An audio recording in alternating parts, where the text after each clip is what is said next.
বিভিন্ন এলাকায় ইট ভাট্টা শ্রমিকদের সঙ্গে অমানবিক আচরণ করছে মালিকরা বলে অভিযোগ।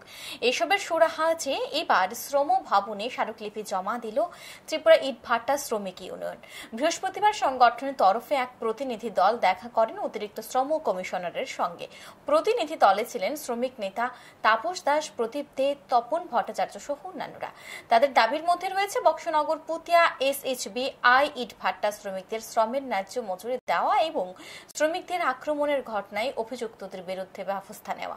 ধর্মনগরের মঙ্গলখালী এলাকায় ইটভাট্টা শ্রমিকের শিশুর মৃত্যুর ঘটনার তদন্তক্রমে প্রয়োজনীয় ব্যবস্থা গ্রহণ, রাজ্যের বিভিন্ন স্থানে কিছু কিছু ইটভাট্টা শ্রমিকদের শোষণ, অমানবিক কার্যকলাপ বন্ধে প্রয়োজনীয় ব্যবস্থা গ্রহণের দাবি জানানো হয়।